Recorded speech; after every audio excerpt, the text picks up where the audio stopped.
All right, so I'm JP Jolly, Customer Success Director with Waterworth, and I've got with me here. Hi, I'm Emily Matheson, Marketing Manager with Waterworth, and you'll hear me chime in intermittently throughout the webinar. And I should start by thanking Emily for pulling this whole thing together. It's been quite a lot of work on the background, on the backside of things, and keeping me organized and focused about this. And welcome to all of our Waterworth users. There's a bunch of you that are logged into the webinar, and as you know, we've talked on and off about this topic during some of our one-on-one sessions. And so thanks for joining me today with this. And also would like to welcome all the newcomers, a bunch of people that I don't know yet, and I hope you can get some good ideas out of this webinar. And I'll take a few minutes just at the outset here to introduce the company a little bit. So all of you existing Waterworth users, this would be a good time to go and get yourself a coffee or something, because it will be familiar to you already. And but before you do, I'd like to say, please provide some questions and comments through the chat channel, and I'll try as best as I can to keep my eye on that window as well and incorporate some of those questions into the webinar itself. I'm not going to turn on audio, so some of you have mentioned that you don't have a mic. That's okay. We're going to do everything through the chat. It'll just make things logistically a little easier. And I'm sorry if I missed some of your questions. I will definitely take some time at the end to put it back out to you guys to ask your question a second time if I've missed it. But I'll try my best to interleave everything along the way. So some of what follows is based on fact and consensus, while some of it's based on experience and opinion. And while the focus for this webinar is going to be on water and wastewater utilities, because that's kind of the main drive behind our software, pretty much the concepts all apply pretty equally to other utilities and other municipal services. So just bear that in mind, because I know some of you are dealing with roads and parks and rec and airports and all other kinds of infrastructure-based services.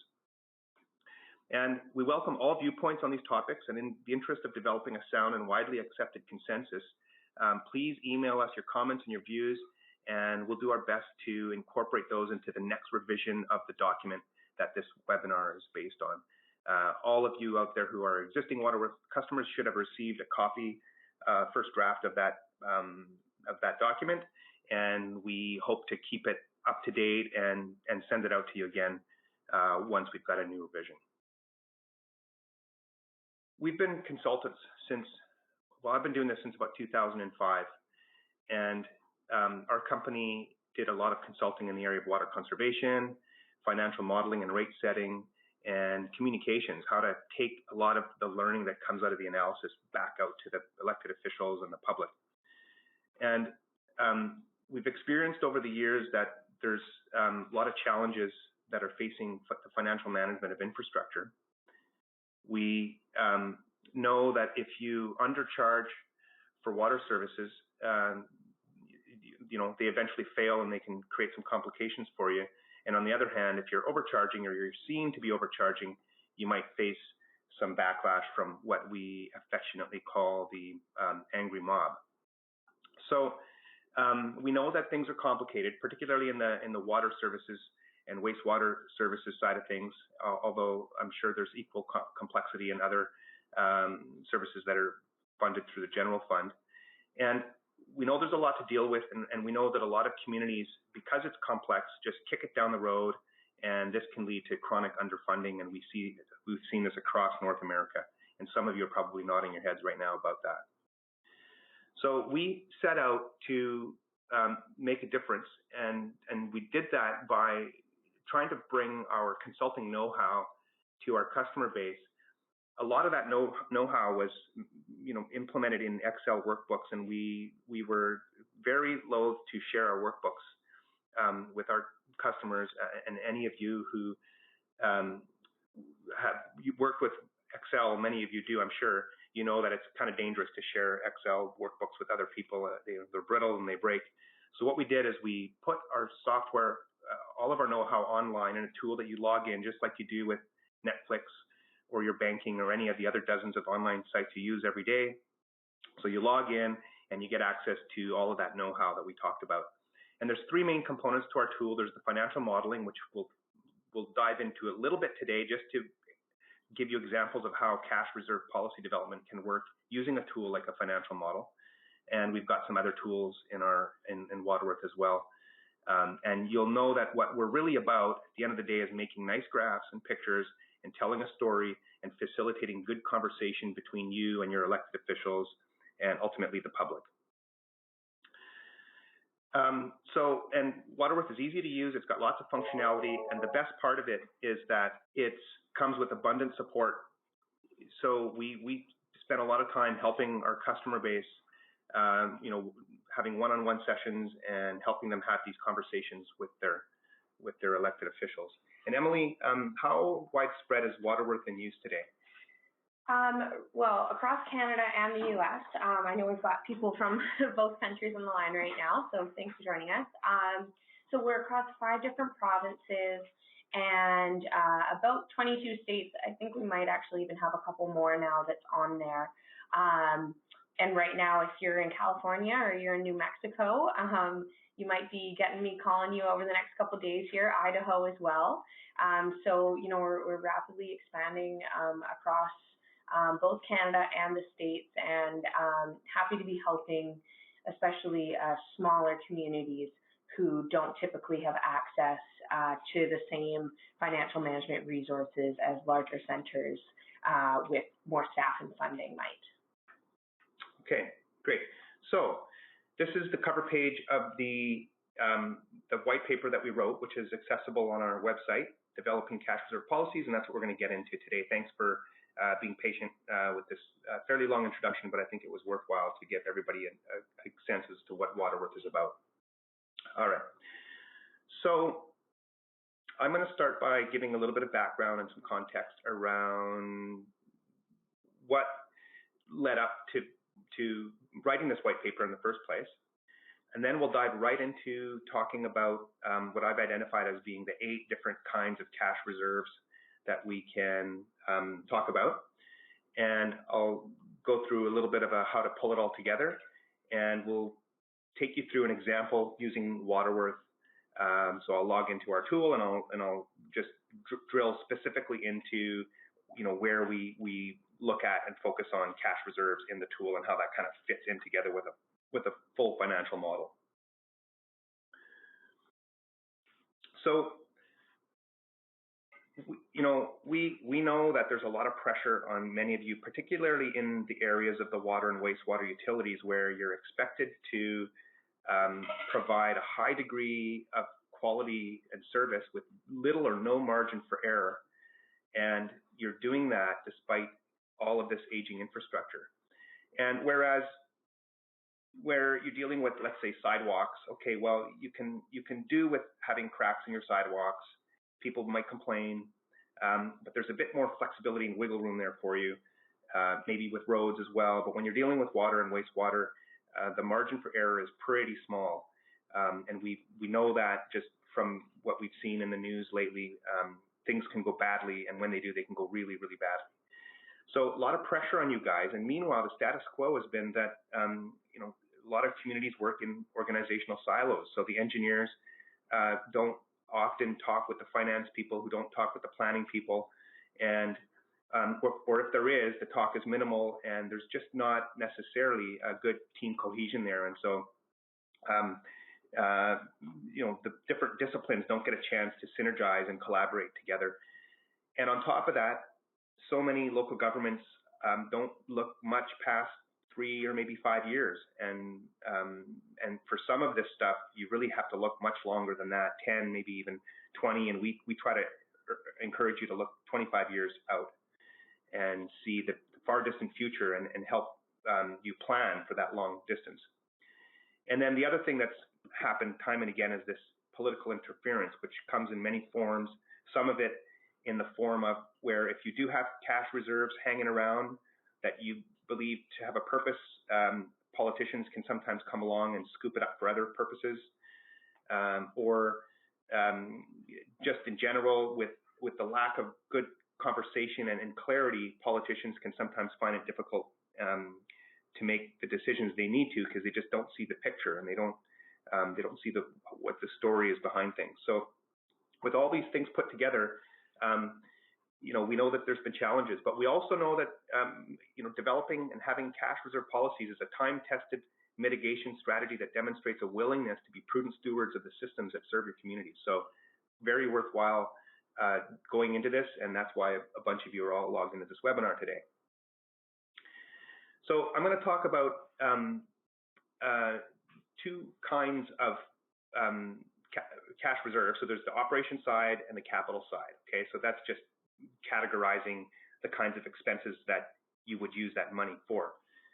However, I'd also like to talk about the three kinds of things that cash reserves are doing for you. And I've looked at a lot of different examples of policies out there, and it really comes down to these three things. So the first one is cash flow management, and I like to shorthand that by calling it a float. And that's just money like a business would have in their cash register at the start of the day. So, you're running a little corner store and you start the day with $30 in the cash register, because you know that if you didn't have that $30 and somebody comes along, you need to make some change, and you need to start the day with some money, and you're always going to end the day with that same amount of money, so you can start the next day and go again and again that way. So we call that a float. It's money that you draw from, but that you return back there when you're done using it. The second kind of thing that cash reserves do for you is what we call emergency or an insurance. So it's money that you put aside and you don't ever use it until something comes along that was unforeseen and unplanned, and you don't have any other option.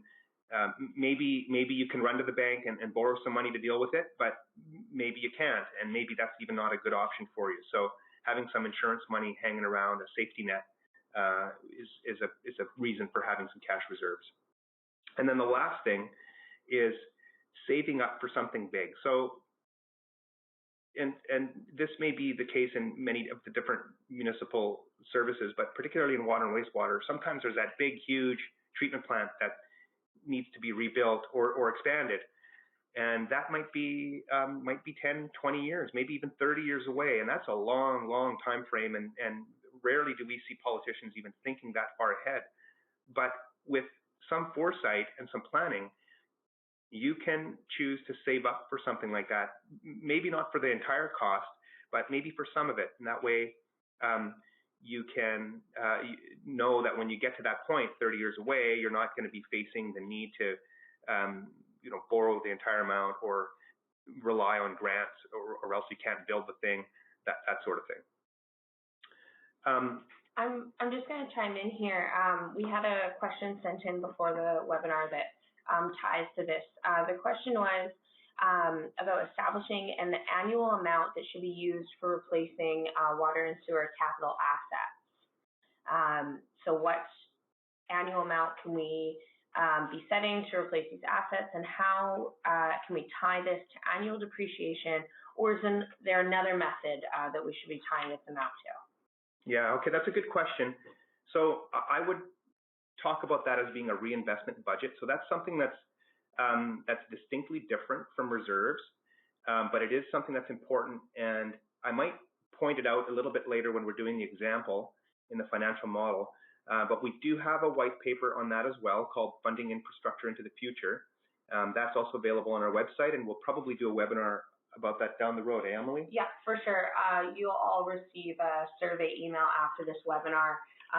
So definitely let me know if that's something that you're interested in hearing about. We're happy to provide these webinars.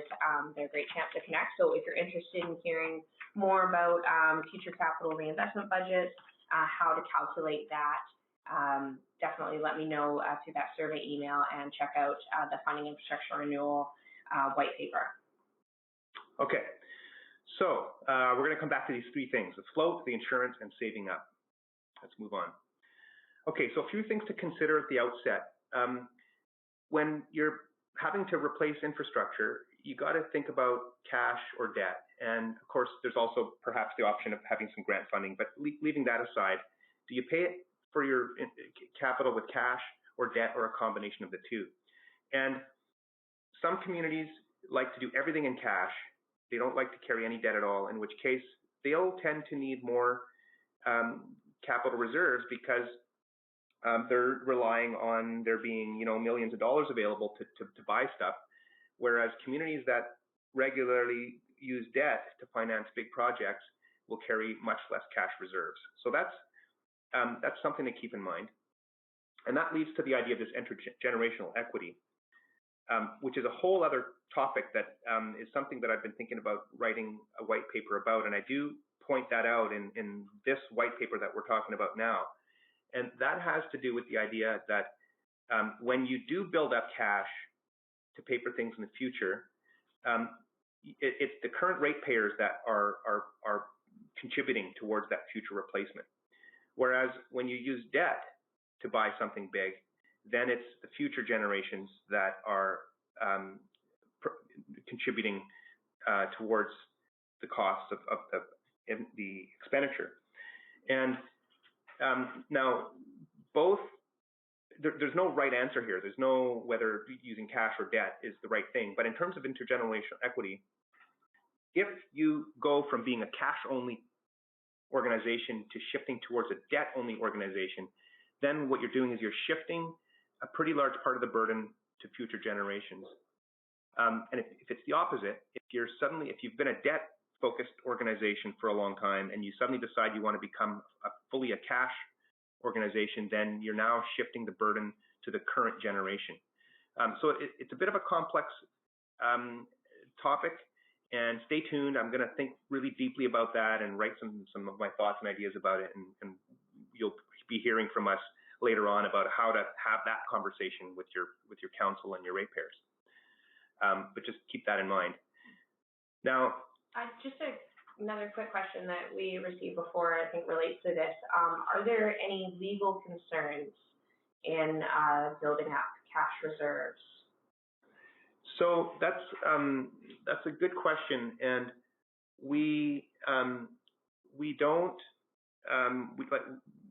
not on top of all of the laws in all the various states and provinces. So there may be, but I don't know the answer to that definitively. What I would say is that it's important to have a good rationale behind why you're wanting to accumulate cash, and that's largely what this presentation and the webinar and the white paper is about, is developing that rationale.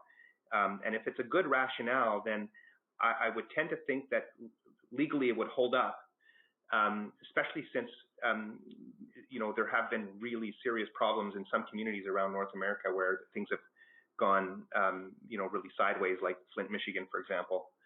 But our recommendation is definitely to consult with your lawyers about that kind of thing.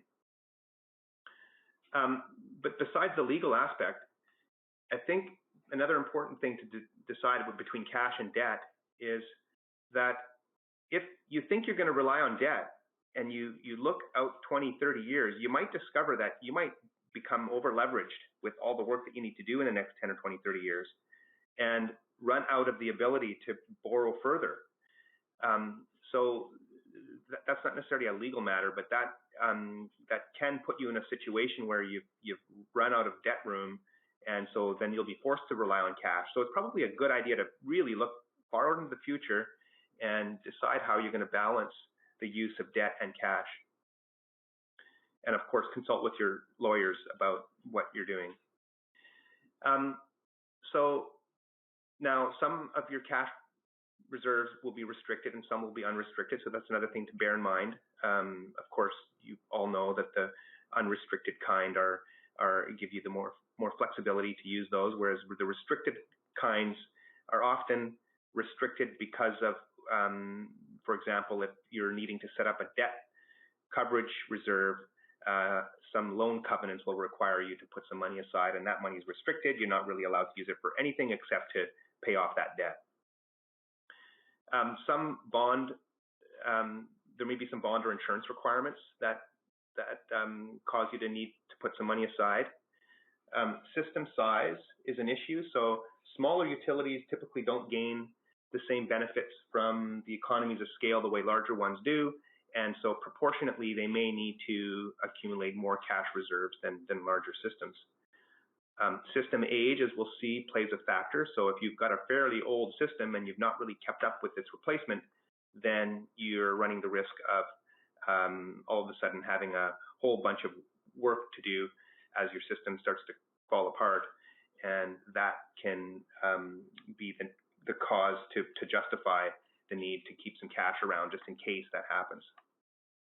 And then the timeline really is about, well, once you've decided what sort of reserves you want, how soon do you want to build those reserves up? And if your timeline is a short one, meaning that you want to build up those reserves in a short time frame, then that'll probably put some pressure on your rates. Or if you're okay to wait 5 or 10 or 15 years to build up those reserves, that would put less pressure on your rates. Okay, so let's talk about the 8 different kinds of cash reserves. In some cases, you'll see that there's strong recommendations for what the targets need to be. In other cases, it's not so clear-cut, and it's really about having a conversation with your team and your council around what seems to be the right thing to do there based on a good discussion about it. And in one other case, you'll see there's not really a target. The rehabilitation and replacement reserve is more of a place to put the excess money that you're going to be drawing from and acts more like a float, but we'll see that in a moment.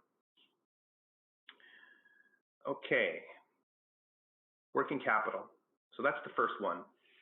So what we have here is just a simplified, here's a year in the life of this utility. And so we've got January to February, and we've got money coming in green, so those are revenues, and so this utility is billing quarterly, and you can see that as the quarters unfold, there's more money coming in because this is a water utility and they sell most of their water in the summer. And the red bars down here are the expenses going out. So it's just a simplified model of what an annual cash flow situation might look like. Now, so let me bring some. So the question is how much working capital do you need? And so this black line is the cash. So that is your working capital account. Okay, so it's starting out with some amount over here, some arbitrary amount, and you can see that as the months are unfolding, that cash is being drawn down because this utility is operating at a loss for these early months. They got more expenses going out than they have revenues coming in. And that's partly due to the billing cycle, okay, and the seasonal variation in revenues. So most of the money coming in the year is expected towards the end of the summer. And so what this working capital is doing is it's ensuring that you don't run out of money by the time you get to September. So it's acting like a float or a buffer of sorts. And so some of the questions you need to ask yourself is, are your, other than your billing cycle and your seasonal variation, are your expenses consistent? And also, do you want this working capital account to help you with your capital costs as well as your operating costs? Now, with the capital, you'll see there's a different reserve that we'll talk about in a moment, the rehabilitation replacement reserve, that can act as a float here. Your operating expenses tend to be fairly consistent from year to year. So you can get a nice working capital policy, and industry recommends, at least for the water utility side of things, anywhere from 16 to 33% of your operating expenses. And that's like saying having 60 to 120 days of cash at hand, so you can pay bills for that many days, even while you're waiting for your receivables to come in. So in this case, say we've got it set at 25%, that's 90 days. So you can see this line shows us that we started the year with a bunch of money and we've drawn it down. And then by the time we get to the end of the year, our working capital has been replenished. So we're not really using that money except for during the year to manage our cash flow. Okay, so this is a kind of a float. All right. This is number 2. So let's talk about the operating contingency. And this is really some money that you put aside. This is that insurance variety of cash reserve. So you put some money aside and you don't use that money except if you had some unforeseen expense. And what could those be? Well, it could be a boil water advisory, for example. That might require you to do a whole bunch of stuff, send out mail outs and deal with some regulatory folks and so on. You might have a storm-related cleanup, some legal action, and I'm sure the many of you on this webinar could think of another half a dozen things that could possibly happen. Now, in the water industry, the recommendation there is 5 to 10% of 1 year's worth of operating expenses. And this is a recommendation, but again, if you put together your own list of potential things that could happen, you might decide that this range is too low or it's too high. And again, this is something that really requires some conversation between you and your team and ultimately your elected officials to come up with some rationale that makes sense for you. All right, number 3 is the debt service coverage. And this is not typically something that you would necessarily choose for yourself. This is something that's typically comes from, as I mentioned, a loan covenant or bond covenant. And the lenders will want you to, they may want you to put some money aside so that if things go a little bit south on you in terms of revenue and you have some shortfall, then at least those lenders are assured that you've got some little bit of extra money put aside that you can pay your and service your debt. And the amount that, so these requirements vary from loan to loan and bond to bond, and we're not up on all the variations there, but in general, it's based on, the amount that they would require to put aside might be based on your credit risk, the size and complexity of the project that you're borrowing money for, the term length, and there may be some other factors. And typically that money is restricted. You can't really use it. It's just there sitting. And then by the time you're done paying off that loan, you can probably use this money to make your final payments. And that's that. Okay, so that one's pretty straightforward. Revenue shortfall. So this, while the operating contingency was protecting you, remember that's an insurance type of cash reserve, protecting you from an unforeseen expense, this cash reserve is protecting you from a potential revenue shortfall. So now, many of the municipal services that rely on the general fund, that may not necessarily be an issue, but in other utilities where there are user pay rates, like water and wastewater, and perhaps there's some others, it's all very possible that you run into a shortfall. In the water industry particularly, we're concerned with colder, wetter summer, where you sell less water, maybe an economic downturn that might cause a large industrial customer to shut down even temporarily. There may be some elastic responses to some needed rate increases that cause some unexpected reductions in use. And then you've got these ideas that some communities have strong conservation and demand management programs in place to encourage reduction of water use because of the scarcity of the water. So that will cause a reduction in revenues. Or on the other side, there may be droughts where things dry up so much that 3rd and 4th level restrictions have to be enacted. And that again is forcing people to use less water. And there's probably some other examples we can come up with here. So in the water utility industry, the recommendation is anywhere from 5 to 20% of 1 year's worth of your sale of water revenues. And again, that is a fairly broad range and really depends on thinking through that a little bit.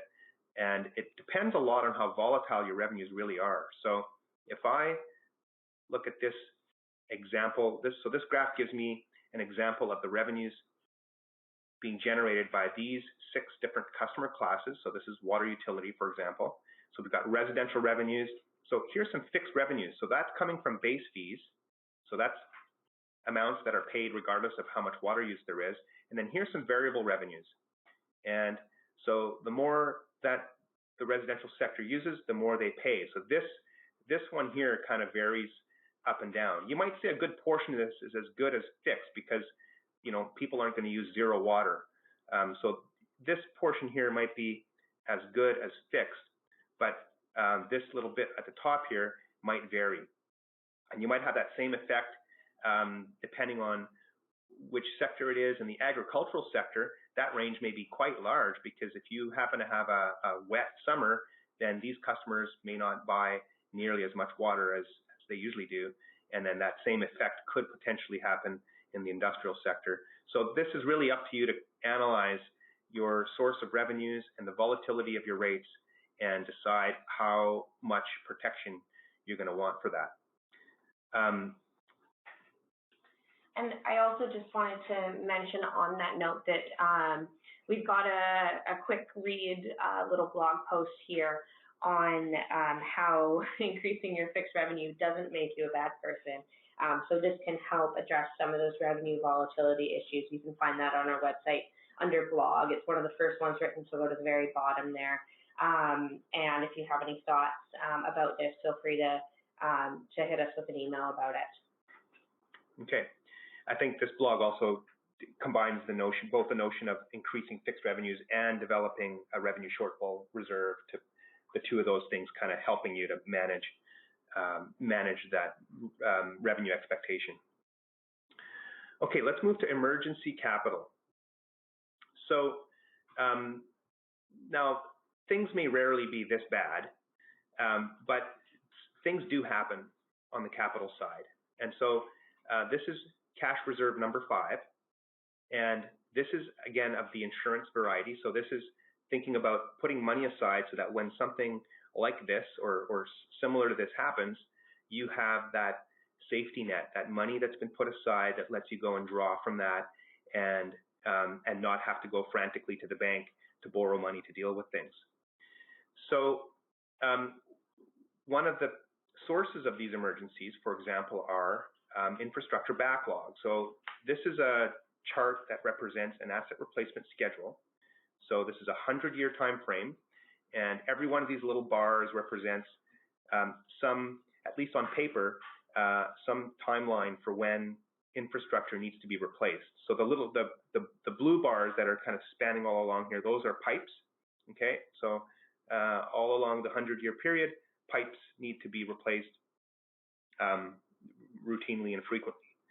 Now, the thing to point out about this chart is that there's a pretty big backlog here. It looks like it's going up to $35 million perhaps. And this is an indication of, again, at least on paper, we've got a lot of pipes that are past their due date. And so they, based on their estimated service life, should have been replaced by now, but they're still in the ground and they're still conveying water. And, we've got our fingers crossed. And some of these are probably in better condition than others, and probably we're doing our best to chip away at it and try to catch up. But meanwhile, we're carrying this big backlog. And so with a little bit of analysis on this, you might identify a portion of this, maybe there's like this much of it, that you might consider as being pipes that are have a high likeliness of failure and maybe even a high consequence of failure. So pipes that are serving, big dense centers or hospitals and schools and that kind of thing. So, yeah, we're chipping away at it and we'll get around to those pipes. But in the meantime, let's set up some protection money so that if something does go badly in here, we've got some money set aside and we can go and draw from that. So again, it's an insurance against the potential failure of our really, really old infrastructure. And just to give you an idea about how bad it is out there, so here we have a graph that shows the size of communities, so small communities on the left, larger communities on the right, and the estimated backlog, or in this case it's called the deficit per capita. So this is how many dollars of infrastructure is overdue for replacement per person. And just looking at this, it's pretty high, but it's higher in smaller communities than it is in lower ones. And again, that's because smaller communities might tend to be a little bit more sprawled out, so they've got a little bit more infrastructure per person, whereas big communities might have more apartments where lots and lots of people are sharing the same pipe on the front of the street. And smaller communities, again, don't quite have access to those economies of scale that the bigger communities do. What else can go wrong? So, have a little bit of fun with this graph and see what are the things that can happen to you. And it's a bit tongue-in-cheek, but really, like where I'm at here in the Pacific Northwest, we've got a big earthquake coming any day now. We've certainly had our share of fires, and I know California's been on fire, Australia's been on fire. So fires are something that are happening, and they can cause havoc to infrastructure. Of course, with earthquakes can come tsunamis, and that can cause problems with infrastructure. And I'm just thinking about here, flooding. We've had lots and lots of rain this last winter, and I know that our,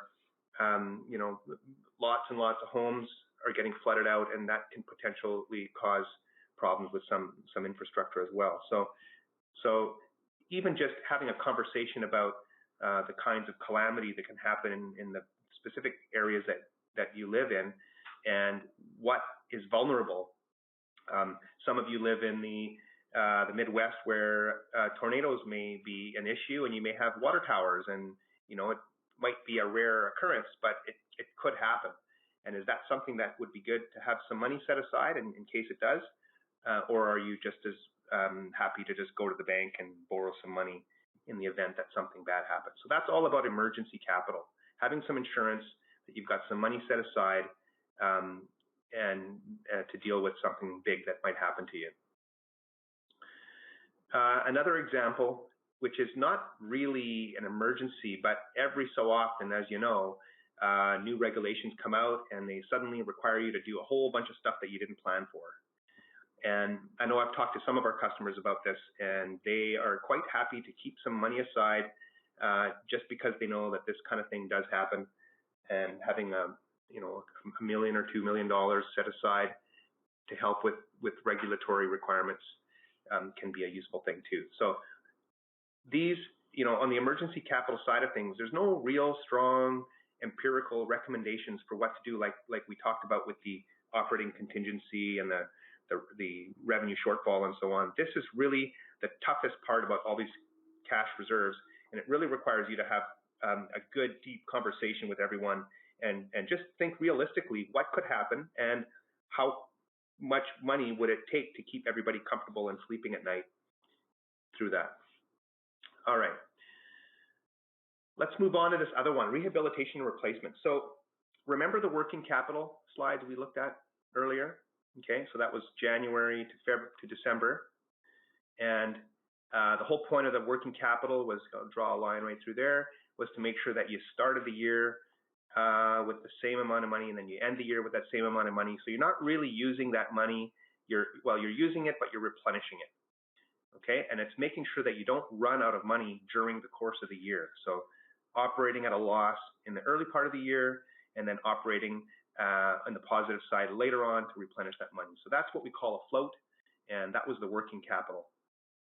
Now, that same analogy can apply to what I call a rehabilitation and replacement. So in this case, instead of the months of the year, we've got a whole bunch of years in the coming decade. And you can see the green bars here are revenues coming in from again, we're talking about water utilities here, so sale of water revenues coming in. But on the other hand, we know that on the capital side of things, expenses tend to be erratic. And there can be some years with small expenses, and then we got 2 years in a row of big expenses, and that can create some havoc on the cash side, especially if you're not using debt to smooth that out. So rehabilitation and replacement reserve can work the same way that the working capital does. It can act as a float that lasts several years. So you can imagine drawing some kind of a line here, and now you're building up some money, but you're going to use it up, and you will because you've got this long-term model. You're going to use it up and all the way down to this point here, and then you're going to build it up again and use it, and so on. So you're not necessarily establishing a target per se, or let me put it a different way. I think the idea is that you don't want to end up going any lower than a certain point with that reserve. And we'll see that in the example pretty soon. But that low point is to protect all of the money below here. These are all those insurance monies and working capital and all the things that you never want to spend unless you really have to. Okay, so you never want to let your overall cash drop below a certain minimum threshold. And so you've got this rehabilitation and replacement reserve, which is where you store all this excess money that you have that's over and above all of this insurance money down here. Okay, so it grows and shrinks and grows and shrinks, and the shape of this black curve will change almost every year when you change your capital improvement plan and you decide to do things sooner, or you're going to move things later. Everything shifts around, but you're keeping your eye on this low point here and making sure it doesn't go too far down. Now, what about saving up for big things? So every so often, something big comes along, and some communities like to plan for that and think way ahead of time and have that ongoing conversation with ratepayers and with council about, you know, we're going to have to do something in 20 years about that storage tank. Why don't we fund some of it with cash from ratepayers? Okay, we'll set up an account and we can save some money up for that. Maybe not the full amount, because we'll maybe want to use some debt as well. And because this is partly to replace an old aging tank, but we're also going to upsize it because our community is growing, we might have access to some developer charges that we can use as well. And maybe if we're lucky, we'll get a little bit of free money from our senior level of government. But let's not plan on that. Let's instead be a little proactive here and think about saving away 10%. And, you know, I'm just making up these numbers. This is just an arbitrary number, but this is the kind of thing that you can have a conversation with the community and decide what they'd like to do about that. Okay, let's. And if I go to this next slide, remember this asset replacement schedule. There's exactly a case in point. So we talked about the backlog. Okay, so I had. You know, I wanted to get some emergency capital to protect myself from some bad things happening here, but I'm also looking way out to this thing. So there's that you know, storage tank, or maybe we're going to have to completely redo the public works building, and in this case, looks like it's going to cost me about $8 million. So we're going to see that in the example pretty soon, how we can plan to save up some or all the money we need for this thing that's happening in the future. So let's pull it all together. We just reviewed a bunch of different kinds of cash reserves. Some of them might apply to you, others may not. And the many of you who are on this call listening, on this webinar listening, probably already have some ideas about, you know, what makes sense for your community. And they're all going to be different varieties of each other. There's no one size fits all, you know, prescription for cash reserves. But the important thing is, you know, thinking back to that first slide on the background and the context, that you know, we work with lots of communities, and very rarely do I run into a community that's really thought this through. So I think the key thing is to really dig your heels in and really get into it and have that conversation with you know, start with your team, and then work it into your council and talk through it. And I think you'll find that you can, with not that much trouble, get into some good consensus around what's a prudent level of reserves to set up. So, you know, let's just break this down into 5 steps. So you're going to, first of all, go back through those 8 different reserves and have a discussion about it and come up with some preliminary targets. And then put those into a financial model. And that's important because, as you'll see in a moment in the example, it's not just about setting targets for 1 year. You really need to look across time to see what happens to your cash as time unfolds, and we're talking decades here. And there's nothing better than a long-term financial model to help you see that and see way into the future and have that conversation about your cash reserves. Once you've got something that seems to make sense and is pretty defensible, then you're going to go out and seek approval. And that's really about communicating with council and having a good conversation with council and getting them to agree and see that there are some some changes that would be made to cash reserve policies that would make sense. And then you go ahead and you can implement those changes. And lastly, good idea to communicate that back to the ratepayers, and so that everybody sees what a good steward of their infrastructure you're being by looking way ahead and thinking through all these, balancing of use of cash and debt to fund and keep their infrastructure running. Okay. We have a couple of worksheets in that white paper when you get your hands on it. And so this is worksheet number 1, and it really just reiterates these reserve types. So here are the first 4: working capital. Remember, that's a float. And the operating contingency, that's insurance. Debt service coverage is a form of insurance for your lender. Revenue shortfall is another kind of insurance. We've got emergency capital. That's also insurance. So these insurance types are ones that you're not going to draw from. You're going to put that money away and not use it. The rehabilitation and replacement is a float. There's this other one that I didn't talk about. It's more of a minor one, equipment replacement. That might be something that you set up a reserve account aside that you put money in annually to help you through the cycle of replacing your trucks and equipment. So it's more of a minor thing. You can read about it in the white paper, but I didn't want to bring it into today's webinar. And then there's this special purpose or the capacity expansion. Remember, that's all about saving up. And so what you can do is print off these 2 sheets and pass them around the table and just have a conversation about these reserves and take some notes down and decide what you want to do. So let me go through an example of that. So let's start with, let's say that I'm going to, let's say I'm billing monthly, and so I want to keep 90 days of my working capital. So 90 days would be, that's a quarter of the year, that would be 25%. So I'm going to put that over here, and I'm going to say my target, at least my starting point for this conversation, is going to be 25% of O&M. 25% O&M. Okay. For operating contingency, I'm recalling that industry was suggesting 5 to 10%. So I'm going to choose 5%. And I'm going to skip over the debt service coverage. For revenue shortfall, I'm going to pretend that I have fairly volatile revenues.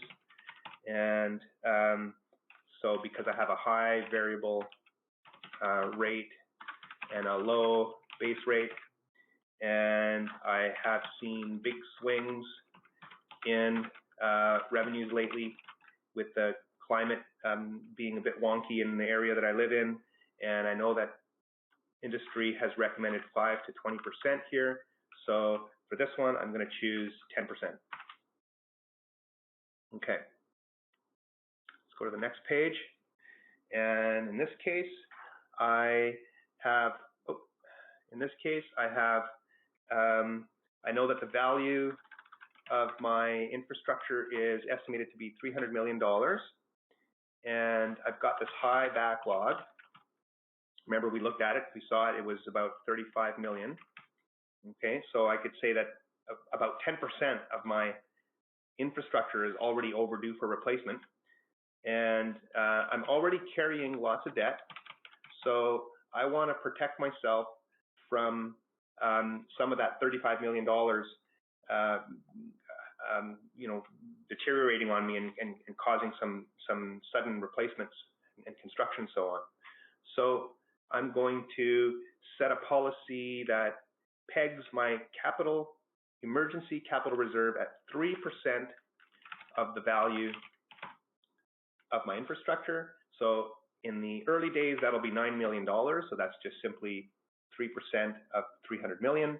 And that 9 million will grow over time because the value of my assets grows with inflation, but also as I build new things, as I expand the system, I'm bringing on new inventory as time goes on. So, but at least it'll start off at 9 million, but I'll set the policy at 3%. That way, that policy will grow over time. Okay, and I'm going to also have a rehabilitation replacement reserve, and that's just where I'm going to put that excess money. So we'll come back to that when we see it in the model, but excess money that's not needed for the insurance types will go into that reserve. And then lastly, I'm going to remember that new public works building that I want to build in about 20 years. So I'm gonna say here, I've got a Department of Public Works building, new in 20 years, say, and we want to pay cash for that. Okay, we decided as a community we're going to save up $8 million over 20 years because remember, we're carrying lots of debt already, and frankly, I don't want to get into much more debt than I'm already carrying, and I want to save any debt room that I have for some other potential emergencies and things. So I don't want to rely on debt for this. We're gonna plan to save $8 million over the next 20 years. And we go back and forth, and we have conversations about this, and we arrive at some consensus around what's a good starting point. Well, okay, that's the first step. Okay, so we've developed some targets. Now let's go and explore those in a financial model. And I'm just going to bring up a simple example that I've put together for today. Okay, so this is our Waterworth tool, and this is a financial model, and I'll just give a very quick tour of this model for those of you who are new to this. We've got operating expenses. Okay, so this is a 25-year time frame that goes all the way out to about 2044 or so, and we've got a whole bunch of operating expenses, and they're growing over time because of inflation and other reasons. We've got stacked on top of that our capital expenses. Okay, and there they are, up and down, like we're so familiar and used to seeing. And I've got a bunch of debt. Remember, I'm carrying all this debt. I've got like $3.5 million worth of debt that I'm slowly paying down, and will, by the time I get to 2037, should have much of that paid off. But who knows? Who knows what will happen between now and then? I might have to take on some more debt for other things. So I'm carrying a lot of debt. All right. And so these are the expenses that I can expect over the long term. Meanwhile, I've got revenues coming in. So these orange bars are my sale of water revenues, and you can see that they're climbing over time, and that might be because of some growth in the community, it might be because I'm increasing rates and recommending rate increases and so on. And I may have a bunch of other revenues as well, but I'm not going to show them. So I might have some developer contributions and some grants and some other operating revenues and so on. But the main one the main lever that I have in generating money is this sale of water. And I've got this cash position. So this is the cash. This is what we've been talking about this past hour, is the cash. And this black line represents all of the cash that I have, and it's split up into all these various cash reserves, including the working capital and the excess rehabilitation and replacement float reserve and all that. And what I'm mainly doing is I'm making sure, over time that I don't run out of cash and that I comply with my policies that I'm trying to work through. And we'll see that in a minute here. And the whole idea of adjusting your rates. So if I move my rates lever down here a little bit, I can see that I'm going to run out of money eventually if I don't keep my rates up. So the whole discussion of setting rates, this is a bit of a sidebar, but it's important. The whole discussion about setting rates is really about deciding where to keep your cash and to not go broke over the long term. But that discussion is really about what your cash reserve policies are. So if you can do the hard work of, and I'll just quickly switch back to this for a moment. If you can do the hard work of working through these cash reserve policies and coming up with some consensus here, you've done much of the work that directly leads back to how you're going to have a conversation around the setting of your rates. Okay, so let's talk about the cash position. So there it is. So here we are at the start of 2020. I had $14 million in cash, and let's talk about how that gets split up based on my different policies. So we talked about the working capital was 25%. So I'm just going to put that right in here. And you can see that this red line has drawn itself on the screen. And in any given year, that red line is telling me how much 25%, remember that's 25% of operating expenses. Okay, so it's telling me how much money I need to have in my working capital reserve. 25% of a year's worth of operating expenses, and that red line grows over time because my operating expenses grow. Now I'm going to add in the 5% contingency reserve, and you can see that red line just jumped up a little bit higher. And I'm going to add to that the 10% rate stabilization that we talked about, and now my red line is gone up even higher, and now this line is telling me how much money I need to protect for those three reserves. So in 2025, let's say, there's almost $2.7 million that belong to the contingency and the rate stabilization insurance reserves, money that I can never use unless I really, really need to.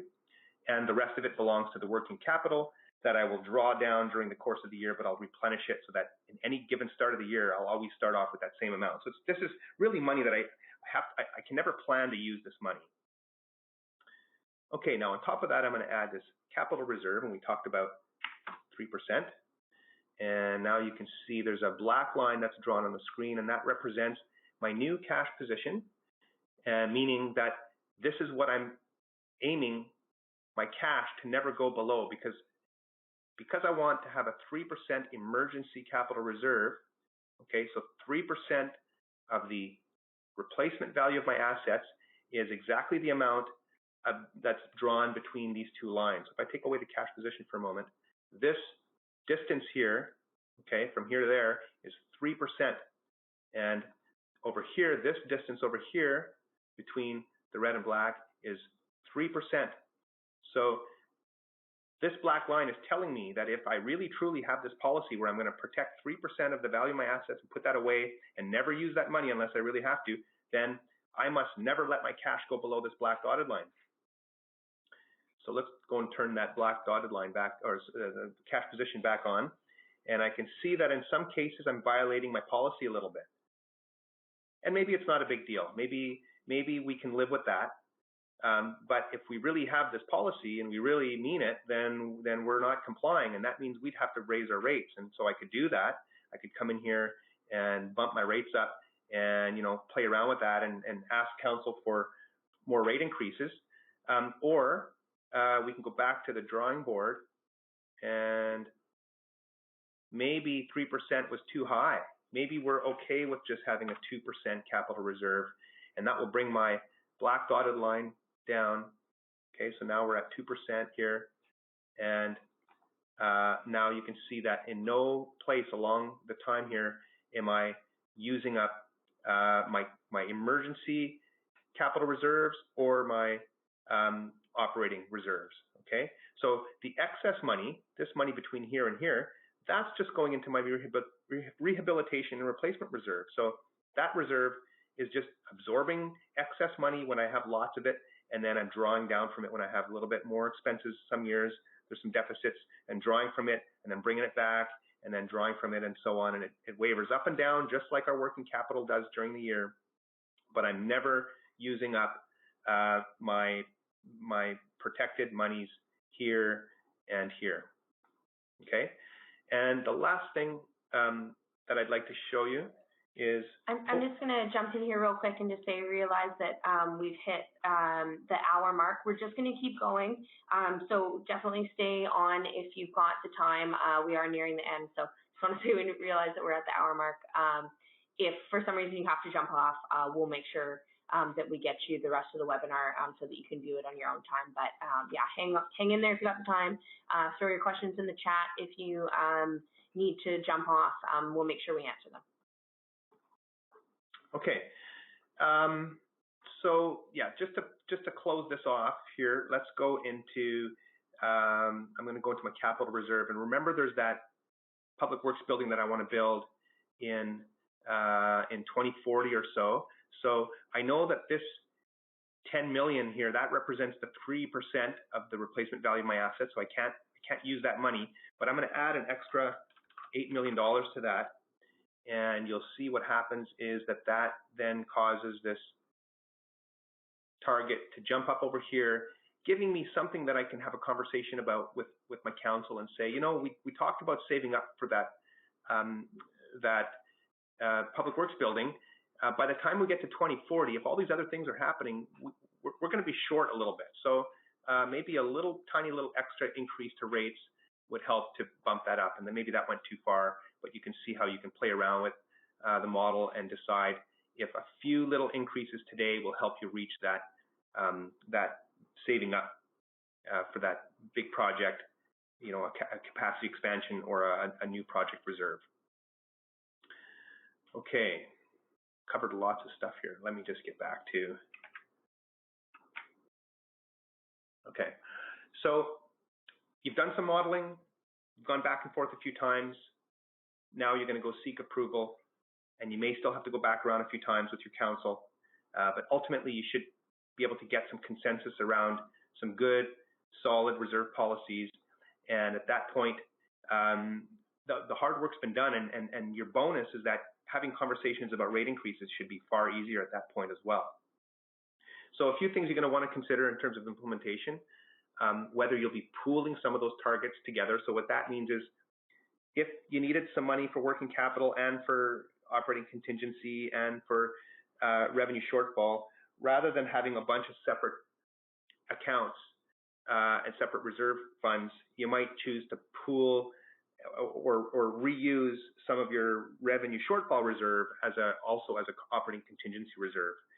That pooling of your targets means that you will need less money in your reserves overall, which puts less pressure on rates, but it does mean that you're exposing yourself a little bit, that if all those things happen all at once that you were protecting yourself from, then you might not have enough money to deal with that. So the white paper talks a little bit more about that. How do you invest the funds? You obviously want that money to be as liquid as you can, but you also want to get as much of a return from it. There's a variety of things you can do there, and you probably know more about this than I do, but I did look up a little bit on the internet, and I discovered something called a bond ladder. And what that is you invest your money in stages, so that you've got, you know, your first amount that you invest, and it'll come due in say 2 years, and then you can invest another amount which will come due in 2 years, and so on. So you'll always have access to some of your money without having any penalties for liquidating it, but you can maximize your return on your investments that way.